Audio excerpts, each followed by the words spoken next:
आपके स्क्रीन पर, ये पहला सवाल आपके स्क्रीन पे आ चुका है। जल्दी बताइए क्या होगा इस प्रश्न का उत्तर।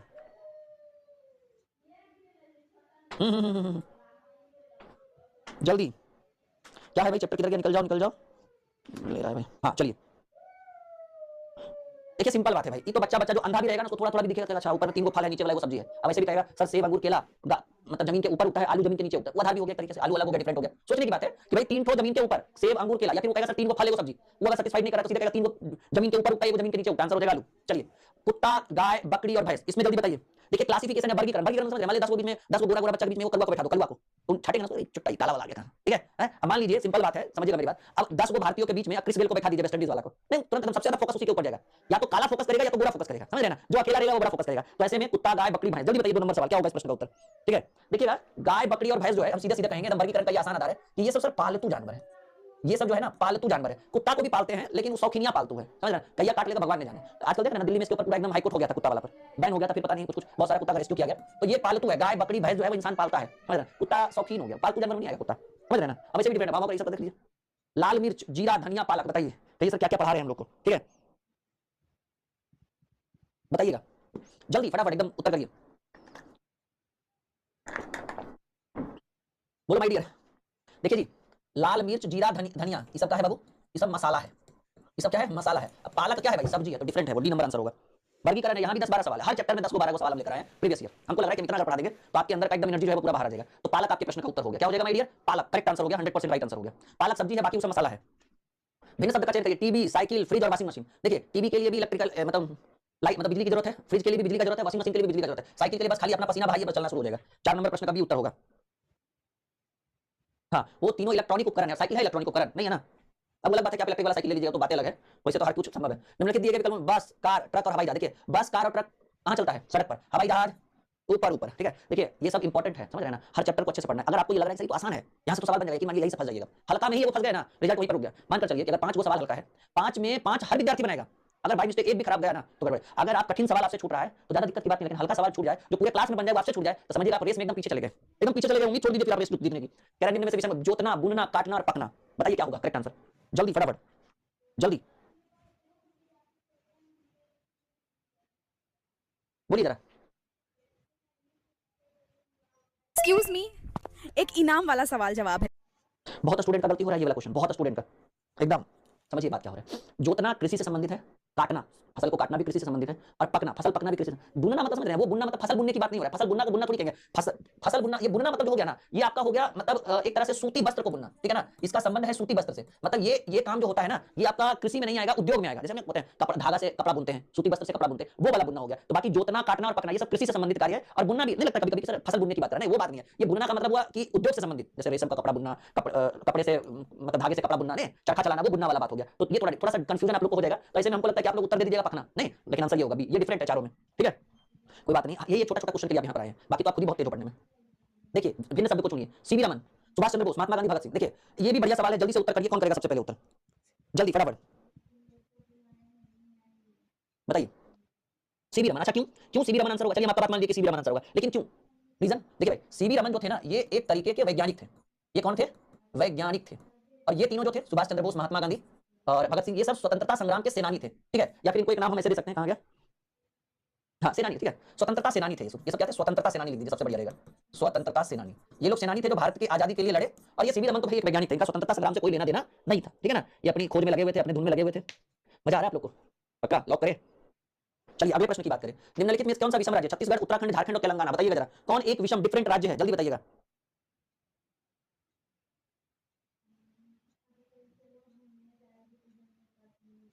छत्तीसगढ़, उत्तराखंड और झारखंड। देखिए तेलंगाना के बारे में बात किया जाए तो तेलंगाना जो है भारत का राज्य बना 2014 में मोदी जी के शासनकाल में। तो इसका कहने का मतलब है ना कि तेलंगाना जो है एक भू तटीय राज्य है, एकदम तटों से सटा हुआ राज्य है। और ये भू तटीय राज्य है, और ये सब कैसा है? ये सब स्थल है, इसके चारों तरफ स्थल है, इसमें भूमि का कोई तट नहीं है। भू तटीय राज्य मतलब तेलंगाना से हटिएगा तो आप कंट्री में एंट्री कर जाइएगा। अब बाकी छत्तीसगढ़, उत्तराखंड, झारखंड, ठीक है, भू तटीय है, लेकिन मतलब क्या मतलब यहाँ से भूमि का अंतिम छोर है, समझ रहे ना। बाकी ऐसे तो नेपाल, झारखंड से मतलब आपका मिलेगा नेपाल वगैरह और भी जो भी है, ठीक है ना, सटा हुआ है अदर राज्य। लेकिन आपका ये क्या हो जाएगा? तेलंगाना हो जाएगा भू तटीय राज्य, ये हो जाएगा भू तटीय राज्य। मैप में तेलंगाना को देखेंगे एकदम अंतिम में दिखेगा आपको साइड में उधर, ठीक है। तेलंगाना दक्षिणतम राज्य, हाँ वही भू तटीय दक्षिणतम राज्य बोल सकते हैं, भारत का सबसे दक्षिणतम राज्य है, ठीक है तेलंगाना। वहां से फिर भारत समाप्त हो जाता है, ठीक है। बाकी सब तो सब एक दूसरे से कनेक्ट है एकदम। देखिए अगर बात करें तो आप लोगों को अगर जीएस की अच्छी तैयारी करनी है, अगर आपको अपने राहुल सर पे बहुत ज्यादा ट्रस्ट है कि हाँ भाई सर कर रहे हैं तो आप लोग के लिए बढ़िया है, तो हमने एक चैनल शुरू किया है और बहुत अच्छा ग्रो कर रहा है चैनल, आप लोगों का बहुत सपोर्ट मिल रहा है। आप बस यूट्यूब में सर्च करिए ड्रीम जीएस एकेडमी, या तो इसी चैनल पर जहां पे आप ड्रीम कॉम्पिटिटिव क्लासेस पर लाइव है ना, उसी के होम पेज पर देखिए आपको एक चैनल दिखेगा ड्रीम जीएस एकेडमी, उसको पहले आप सब्सक्राइब करिए, क्योंकि वहां पर आपको जीएस का सारा सब्जेक्ट मिलने वाला है। अभी हिस्ट्री और पॉलिटी चल रहा है, हम और हमारी टीम आपको वहां पर बहुत मेहनत करके दे रही है। एक बार आप जाइए प्लेलिस्ट में देखिए, लाइव क्लास में देखिए, रिकॉर्डेड क्लास में देखिए, बहुत मजा आएगा आपको। क्या है चैनल का नाम? Dream GS academy. आप एक बार सर्च करिए वहां पर, उसको सब्सक्राइब जरूर करिए। वहां पर आपको बहुत सारा जीएस का कंटेंट मिलेगा और वो बहुत जल्दी बहुत बड़ा चैनल बनने वाला है, ये मेरा वादा है। उसके ऊपर बहुत मेहनत मैं खुद कर रहा हूं, ठीक है, और हमारी टीम उसके ऊपर लगी हुई है। सर्च करिए ड्रीम जीएस एकेडमी, यूट्यूब में भी सर्च करिएगा तो आ जाएगा, और नहीं तो फिर आप इसी चैनल के होम पेज पर जाइए ना, होम पेज पर जाइए, आपको दिखेगा, आपको नीचे चैनल ड्रीम जीएस एकेडमी।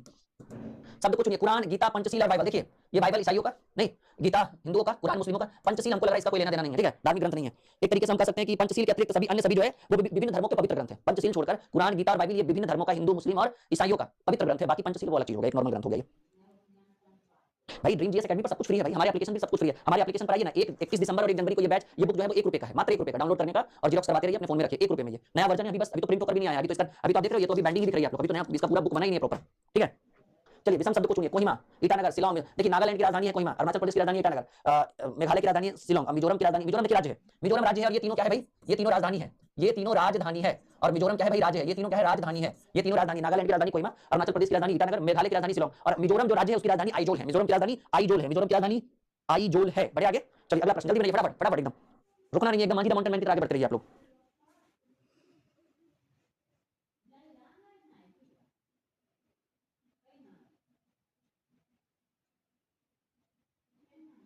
चलिए आगे बढ़े, रेडी?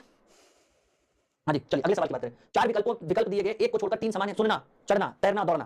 देखिए सुनना एक काम है, क्रिया है, दौड़ना क्रिया है, नहीं चढ़ना तैरना दौड़ना एक क्रिया है, मतलब उसमें बल लगे। सुनना भी कोई क्रिया है क्या? हमको तो नहीं लग रहा कि सुनना एक क्रिया होगा, ठीक है। सिंपल बात है भाई, ये तीनों जो है एक शारीरिक क्रियाकलाप है, और ये तो ऐसे ही हो गया, ये तो नॉर्मली चीज है, समझ रहे ना? नहीं भी कोई बोले, ठीक है माय डियर। बढ़िया आगे, तो एकदम सिंपल सी बात है कि चार विकल्प है, हाँ तैरना, चढ़ना और दौड़ना ये सब क्रिया है, और सुनना तो एक नॉर्मल चीज है, ठीक है। आगे बढ़े, ready for the next question. विषम शब्द को चुनिए, भाईचारा, स्वतंत्रता, समाज, समानता। बताइए 12 नंबर सवाल, जल्दी बताइएगा।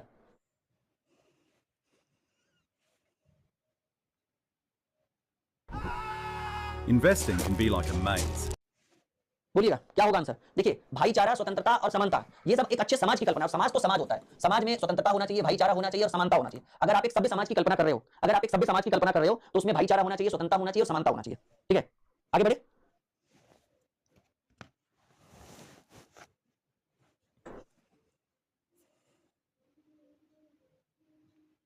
ठीक है माय डियर, रेडी? चलिए एक और बेहतरीन चैप्टर हम शुरू कर रहे हैं, शब्द अक्षर समूह का, अक्षर समूह एवं कूटलेखन। इसको अगर हिंदी में इस चैप्टर का नाम बोला जाए, ठीक है ना? तैयार हैं? हाँ हाँ, ये डराने वाला चैप्टर है, नहीं लग रहा होगा क्या क्या लिख रहे हैं सर। ये बुक में जो नाम होगा टाइपिंग में वही लिख दिया गया होगा। मैं आपको बताऊं तो ये जो चैप्टर का नाम है भाई, ये सबसे बेहतरीन चैप्टर है पूरे रीजनिंग का। कोडिंग डिकोडिंग, इसको ऐसे लिखना चाहिए था, सांकेतिक भाषा परीक्षण, ठीक है। पता नहीं टीम ने ऐसा गलत टाइपिंग क्यों लिख दिया, जबकि चैप्टर का नाम कोडिंग डिकोडिंग ही है। कोडिंग डिकोडिंग है ना? हाँ देखो, गलत टाइपिंग, मतलब चैप्टर का नाम उन्होंने गलत लिख दिया, कोडिंग डिकोडिंग, ठीक है। ठीक है आगे बढ़े, बढ़े आगे। चलिए एक सवाल, हाँ आप रिकॉर्डिंग रिकॉर्डिंग नहीं बाबू, एकदम धन्य है प्रभु। एक स्टूडेंट कह रही है, आशु निषाद, ये कह रही है रिकॉर्डिंग रिकॉर्डिंग, पहले एकदम दंडवत प्रणाम करते हैं।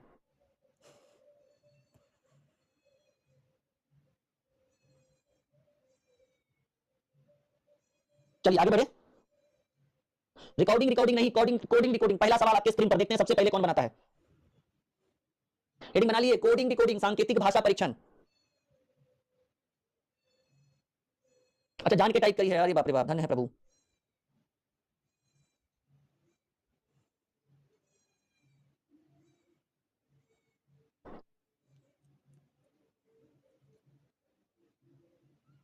हाँ जी भाई, क्या नाम है? एक हर्ष वर्मा, हर्ष वर्मा, बहुत बहुत शुक्रिया वर्मा जी। वर्मा वानम राम वानम। चलिए सवाल आपकी स्क्रीन पर है, यदि एक कूट भाषा में डेमोक्रेसी को YCARCOMED, ठीक है, डेमोक्रेसी को उलट दिया है, हमको लग रहा है भाई, तो उसी कूट भाषा में प्रेसिडेंट को क्या लिखा? देखिए डेमोक्रेसी इधर से लिख दिया है, DEMOCRACY, डेमोक्रेसी कुछ नहीं है, अल्फाबेट को उलट दिया है। कोडिंग डिकोडिंग का पहला सवाल, सांकेतिक भाषा परीक्षण का पहला सवाल है, डेमोक्रेसी को उलट दिया गया है। प्रेसिडेंट की बात की जा रही है, PRESIDENT, ठीक है, प्रेसिडेंट, तो आप उलट के लिख दीजिए ना, PRESIDENT, हो गया भाई प्रेसिडेंट। प्रेसिडेंट को लिखा गया है TNEDISERP, TNEDISERP, ठीक है।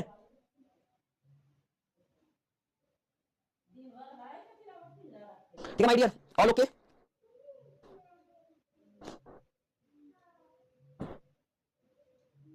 चलिए अगला सवाल आपके स्क्रीन पे रखें।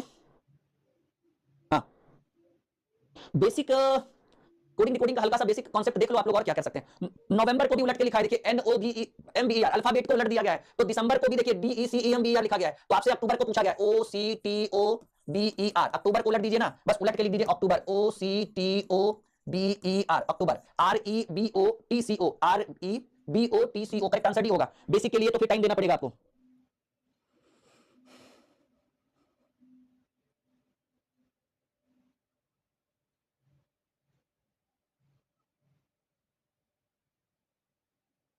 चलिए आगे बढ़े, तैयार हैं आप अगले प्रश्न के लिए? हाँ जी। एक ने लिखा है वीरों की धरती जवानों का देश, बागी बलिया उत्तर प्रदेश। क्या बात है, बढ़िया लिखा है आपने, बहुत अच्छा लगा। ठीक है, चलो भाई अगले प्रश्न की बात करते हैं, अगले सवाल की बात करते हैं जो आपके स्क्रीन पे है। देखो जी क्या कह रहा है प्रश्न। सवाल कह रहा है कि यदि किसी सांकेतिक भाषा में पब्लिक, इसको भी उलट दिया, PUBLIC को PUBLIC लिखा है, तो आपको ट्रॉफी का बताना है। देखिए जब सिर्फ उलट ही रहा है तो उलट दीजिए। अभी और नया नया तरह का आएगा क्वेश्चन, TROPHY, तो उलट दीजिए ना। आप इधर से लिखिए ट्रॉफी, TROPHY, तो आंसर हो गया बाई HP, नहीं ट्रॉफी। पब्लिक को P, ओहो इस बार नहीं उल्टा है भाई, इसमें कुछ और है। पब्लिक ओहो समझ गए। देखिए पब्लिक को क्या किया समझिएगा, इस बार थोड़ा सा चेंज किया सवाल। पब्लिक को क्या किया समझने की कोशिश करिए। पब्लिक ने क्या किया ना, ये जो तीन शब्द है, शुरू वाला तीन शब्द उसको अंतिम में लिख दिया गया, यानी PUB अंतिम में लिख दिया गया, और ये जो अंतिम में तीन शब्द है उसको पहले ला दिया LIC। तो हम भी वही करेंगे। आपको चाहिए ट्रॉफी का TROPHY, कहते हैं ना टिट फॉर टैट, जैसे को तैसा, टिट फॉर टैट जैसे को तैसा, तीन अक्षर को उल्टेंगे, मतलब अंतिम में लिखेंगे। TRO को अंतिम में लिख दीजिए, TRO, और PHY जो अंतिम वाला है उसको शुरू में ला दिए, तो PHY TRO, PHY TRO, PHY TRO, गणित आंसर होगा ए नंबर। 3 नंबर सवाल का पहला आंसर। थोड़ा सा एक बार और आप लोग शेयर कर दीजिए जल्दी जल्दी से क्लास को, ताकि ज्यादा से ज्यादा विद्यार्थियों के पास ये क्लास पहुंच सके। कम ऑन जल्दी फटाफट शेयर कर दीजिए, ठीक है। बढ़िया, आगे तैयार हैं आप अगले प्रश्न के लिए। तो आपके प्रश्न का कुछ तरीके देखिए, पब्लिक को क्या किया ना, तीन अल्फाबेट को अंतिम में लिख दिया, जो अंतिम वाला तीन है उसको पहले लिख दिया। तो रूल एकदम सिंपल है, जो काम ऊपर हुआ वही काम आप नीचे करिए, जो काम ऊपर हुआ वही काम आप नीचे करिए। बढ़िया, आगे चलो अगले प्रश्न की बात करें। अगला सवाल, यदि किसी सांकेतिक भाषा में राइट, देखो पहले आप समझो कि भाई क्या एक्टिविटी की जा रही है प्रश्न में। राइट, RIGHT, ठीक है ना, राइट, राइट को कहा गया IRG, तो पहले इन दोनों को लिखा गया है IR को, और उसके बाद G को लिखा गया है, और HT को TH लिख दिया गया। यानी सिंपल बात है, इन दोनों को उलटिए, RI को IR कर दीजिए, बीच वाला G एकदम स्थिर रहेगा, ये क्या रहेगा, स्थिर रहेगा, और HT को TH कर दिया। समझ रहे एक्टिविटी, इन दोनों को उलट दिया गया, इन दोनों को आपस में उलट दिया गया, ये जैसे था वैसे कर दीजिए। तो आपको कह रहा है राइट BRIG, अच्छा BIRTH है, सॉरी बर्थ है, BIRTH। तो देखिए करना क्या है, दो को लीजिए, दो BIR इधर लीजिए और TH इधर लिखिए। BI को IB लिख दीजिए, R जैसे था वैसे रहने दीजिए, और TH को HT लिख दीजिए, इह चिंटू के महीना भर हो जाएगा, वो बी नंबर आंसर होगा। बोलिए आगे बढ़े, आगे बढ़े, तैयार हैं आप अगले प्रश्न के लिए? रेडी, चलो। तो देखिए RIGST को RI को IR कर दिया गया, G को G करने दिया, और HT को TH कर दिया गया, बात खत्म। कल एक स्टूडेंट ने, कल या परसों, हाँ, उन्होंने 3 क्वेश्चन पेपर मुझे भेजा, ठीक है। वैसे तो हमारा शेड्यूल बहुत बिजी रहता है, पर इधर 1-2 दिन थोड़ा सा कल और आज शेड्यूल जो था वो थोड़ा फ्री था, तो उनके मैंने 3 क्वेश्चन पेपर देखे, ठीक है ना, फर्स्ट सेकंड थर्ड। तो मैंने उनका जो मैथ और रीजनिंग का सिलेबस देखा वो इससे भी हल्का था, तो मैंने उनको सजेस्ट किया कि आप आरंभ बैच ले लीजिए। अब भगवान जाने उन्होंने लिया या नहीं, लेकिन अगर वो आरंभ बैच से पढ़ते हैं, ठीक है, अगर वो आरंभ बैच से पढ़ते हैं, तो अगर उनको लग रहा है कि उनका रिजल्ट रुक रहा है, एक बार आप पढ़ के देखिए, आप एक बार पढ़कर देखिए, आपको पता चलेगा कि ये 1.5 मिलियन बच्चे आए कहां से और इसका आने का रीजन क्या है, ठीक है ना। हाँ, अगर वो हमारी बात सुन रहे हैं तो ध्यान से। पब्लिक को क्या किया गया भाई, देखो, ठीक है, आपके 1.5 से 2 घंटे के मैराथन में 1 बोतल पानी पीते हैं, 1.5 बोतल 2 लीटर का, ठीक है। कितना मेहनत हमारी तरफ से है। आगे बढ़े जी। सवाल है, यदि किसी सांकेतिक भाषा में पब्लिक PUBLIC, पब्लिक को लिखा गया है UPLBCI। देखिए PU को उलट दिया गया है, UP लिखा गया है, BL को उलट दिया गया है, LB लिखा गया है, और IC को उलट के CI लिखा गया। वही काम आप करिए ना, दो का पेयर बनाना है आपको, ट्रॉफी TROPHY। तो पहले TR को उलटिए तो RT हो जाएगा, OP को उलटिए तो PO हो जाएगा, और HY को उलटिए तो BH हो जाएगा। तो RTPO/H, RTPO/H correct answer C हो जाएगा, RTPO/H करेक्ट आंसर सी हो जाएगा। आई बात समझ में? बढ़े आगे, कोई दिक्कत कोई परेशानी? एकदम मक्खन। चलिए अगले प्रश्न की बात करें। यदि किसी विशिष्ट कूट भाषा में इंटेलिजेंस को INNIGE मतलब अजीब गरीब लिखा गया, पहले समझिए क्या किया गया है। इंटेलिजेंस INTELLI, इंटेलिजेंस है भाई, GENCE, इंटेलिजेंस में हुआ क्या है, एक्टिविटी क्या किया गया, समझिएगा मेरी बात। ENETN, sorry ETNI GILLL ECNE, देखिए 4 अक्षर को उठाया गया, INT को, तो INTE को उलट दिया, ETNI उलट दिया गया, LLIGE, ठीक है, GI तो GILL उलट दिया, 4 का अक्षर, ENCE को CENC, मतलब 4 का जोड़ा बनाना है, उलट देना है सबको। अब आपको क्या चाहिए देखो, पहले हमको चाहिए मैथमेटिकल, MATHEMATICAL, ठीक है, 4 का जोड़ा बना ले पहले हम, यहाँ से यहाँ 4 लो, यहाँ से यहाँ 4 लो, यहाँ से यहाँ 4 लो, MATH को HTAM, EMAT को TAME, और ICAL को LACI, ठीक है, देख लीजिए मिलाकर HPAM, एक ही जगह शुरुआत है HPAM से, सी आंसर होगा HPAM PAMELACI, एकदम 100 नहीं 200% करेक्ट आंसर। कैसा लगा? कुछ भी दिक्कत है आप इस नंबर पर कॉल करिए, व्हाट्सअप करिए, आपको टीम मदद करेगी बहुत अच्छे ढंग से। ठीक है, हमारा तो शेड्यूल बिजी रहेगा पर हमारी टीम आपको बहुत अच्छे ढंग से मदद करेगी।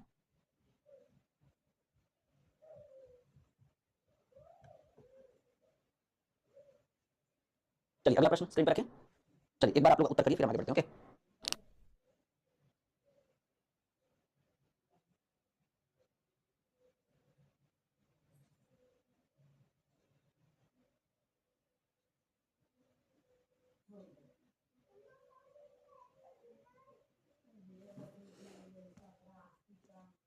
गया है PILB, इसको लिखा गया PILBUC। देखिए पहले क्या, एक नंबर पर इसको रखा गया है, दो नंबर पर इसको रखा गया है, तीन नंबर पर इसको रखा गया है, चार नंबर पर इसको रखा गया है और पांच नंबर पर इसको रखा गया, सबसे अंतिम में इसको 6 नंबर पर। यानी सिंपल बात है कि पहला और अंतिम एकदम सेम टू सेम रहने देना है। आपको चाहिए ट्रॉफी का TROPHY, तो भाई कहा गया पहला और अंतिम को सेम रहने दीजिए, यानी टी पहले रहेगा और बाई अंतिम में रहेगा। टी पहले और बाई अंतिम में, बी और डी में से कोई एक आंसर होगा, यहां तक तो क्लियर है। और उसके बाद इधर से उलट दीजिए 2 3 4 5 ऐसे। ठीक है, तो टी हो गया HPOR ऐसे होगा, मतलब ये पहला और ये अंतिम, पहला अंतिम सेम है, बाकी दूसरा तीसरा चौथा पांचवा उलट दीजिए। तो THPOR करेक्ट उत्तर जो होगा वो 7 नंबर का डी होगा आंसर। बोलो माय डियर, आई बात समझ में? एकदम गणित की तरह रीजनिंग हम मक्खन करके दे रहे हैं आप लोगों को। यस या नो में जवाब दीजिए, हाँ या ना में उत्तर दीजिए, बोलिए। आगे बढ़े, कोई दिक्कत कोई परेशानी? पक्का लॉक करें? चलिए अगले प्रश्न की बात करें। एक और बेहतरीन प्रश्न जो आपके स्क्रीन पर है, यदि किसी सांकेतिक भाषा में राइट RIGHT, राइट को लिखा गया है GHRTI। देखो पहले देख लो कि एक्टिविटी क्या किया गया है। G और H को फर्स्ट और सेकंड में रखा गया, इन दोनों को पहले रखा गया है, इनको 3 नंबर पर रखा गया है, इसको 4 नंबर पर रखा गया और इसको अंतिम वाले को 5 नंबर, मतलब 2 नंबर वाले को 5 नंबर पर। तो आपसे उसी भाषा में कह रहा है बर्थ को कैसे लिखेंगे, BIRTH, मतलब कहते हैं ना टिट फॉर टैट, जैसे को तैसा। तो पहले किसको लिखा गया, इन दोनों को, मतलब सेकंड थर्ड और फोर्थ, इन दोनों को पहले लिखेंगे RT। 3 नंबर पर मतलब सेकंड पोजीशन पर ये रहेगा, क्योंकि ये 1 और 2 पर ये रहेगा RT, और उसके बाद सबसे पहले वाला को रखिए B, उसके बाद सबसे अंतिम वाला को रखिएगा H और उसके बाद सेकंड वाला को। तो RTBHI करेक्ट आंसर डी होगा, करेक्ट आंसर डी होगा, बिल्कुल 100% राइट आंसर होगा। बोलो माय डियर, बढ़े आगे। समझ में आ रहा है? एक बार यस या नो में जवाब दीजिए, हाँ या ना में उत्तर दीजिए, सब लोग हाँ या ना में उत्तर दीजिए। ये 300 सवाल आपने अगर पढ़ लिया तो आपका एकदम पूरा का पूरा निचोड़ हो जाएगा रीजनिंग में। ये 300 सवाल, बस 300 सवाल आप पढ़ लीजिए, काम बन जाएगा आप लोगों का। ओके, हाँ जी। चलिए अगला प्रश्न आपके स्क्रीन पर है, बनाइए, इस बार आप लोग उत्तर करिए।